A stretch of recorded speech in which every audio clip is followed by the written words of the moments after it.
l'IBA a été créé comme une spin-off de l'UCL et donc tout le côté participatif des universités s'est retrouvé dès le début dans la culture d'entreprise et les gens qui ont créé la boîte ont vraiment voulu le faire en impliquant en permanence le personnel. Donc il y avait tous les 15 jours des réunions d'entreprise où tout le monde se réunissait, on expliquait les choses qui se passaient bien, les choses qui ne se passaient pas bien, de manière extrêmement transparente.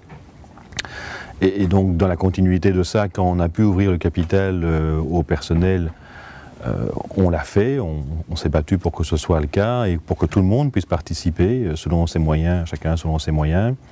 Et en effet, il y a eu un tournant particulier, puisqu'à un moment donné dans l'histoire de la société, un concurrent a voulu racheter la société.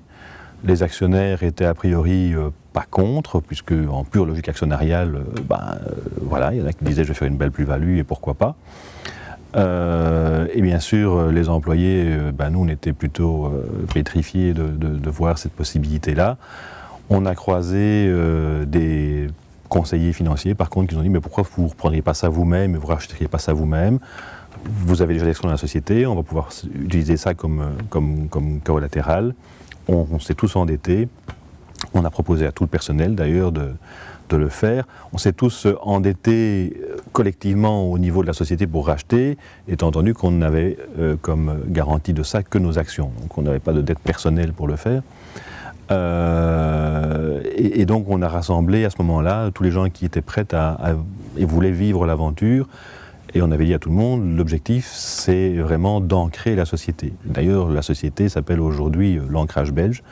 On fait en anglais Belgian Anchorage, mais c'est l'ancrage belge en disant aux gens, voilà, on va tous ensemble collectivement s'assurer que la direction entrepreneuriale, la stratégie de la société, elle soit basée sur ce qu'on a envie de faire ensemble. Alors il y a toujours cet ancrage aujourd'hui, puisque c'était une des conditions, c'est que les gens ne puissent pas quitter l'ancrage. C'est peut-être un aspect d'ailleurs limitatif. Au niveau donc aujourd'hui de l'actionnariat de référence de IBA, c'est toujours ces gens-là essentiellement. Il y a eu quelques nouveaux, quelques départs. Ceci dit, la culture de société, elle, de gestion participative, dans la limite de ce qu'une société cotée peut faire, évidemment. Malheureusement, ça c'est moins large ou c'est moins flexible qu'au début.